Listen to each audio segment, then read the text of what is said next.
यो बिहान 5:30 को दृश्य हो हाम्रो मण्डलीको। यहीँबाट जान्छ हामी, बाटो सानो छ, बर्खामा चिप्लो छ, गाह्रो छ।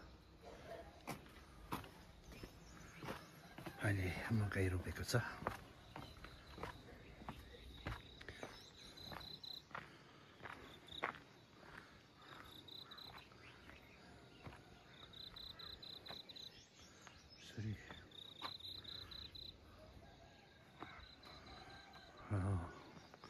यो सानो बाटो गाडीको बाटो बनाउन भनेर दिइरहेछ है। मकै यतिको भइसकेको छ। यहाँ एउटा जस्तो हो।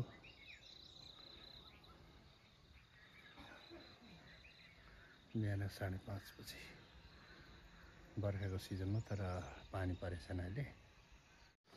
यहाँ पारी चाहिँ हाम्रो चर्च छ, अलिक देखिएको छैन, त्यो रातो घरले छेलेको छ। यहाँ चाहिँ पहिला जङ्गल थियो, अहिले प्लटिङ भएको छ। पुरै जङ्गल थियो है, यत्रो यत्रो हो। पारी जस्तो रुख, अल्गो रुखहरू थियो, सायद सय रुखहरू मास्यो होला। बाघ चितुवाको डर लाग्थ्यो है। अहिले सबै प्लटिङ भएको छ, घरहरू बनिरहेको छ। यहाँ पनि यस्तो छ। त्यहाँनिर चाहिँ अस्ति बर्खामा बर्खाको पानीले पहिरोले गर्दा नि मान्छे पुरेर मर्यो है। लिलीदेखि बनिरहेछ, यस्तो छ। कति हरियाली थियो, यस्तो छ। यहाँ बिहानीको दृश्य, 6:30 बजीको दृश्य।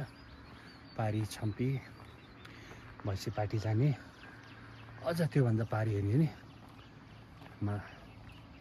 के भन्छ दृश्य मैले चलाएँ।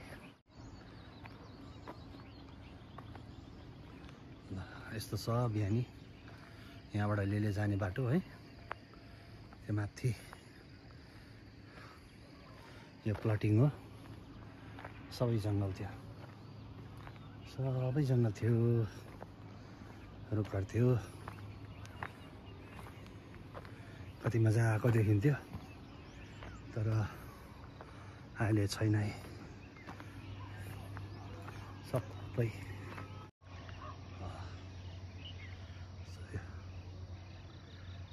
हाम्रो पारी चाहिँ यस्तो, पारी यस्तै थियो जङ्गल है।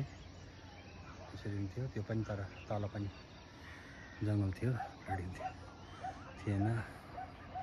तल खेतीबारीहरू गरिरहेका छन्। अब कति वर्षपछि यहाँनिर पनि त्यस्तै होला, घरहरू बढेर है। यो काठमाडौँ, ललितपुर, भैँसीपाटी सिधै काठमाडौँ हो। यस्तो छ।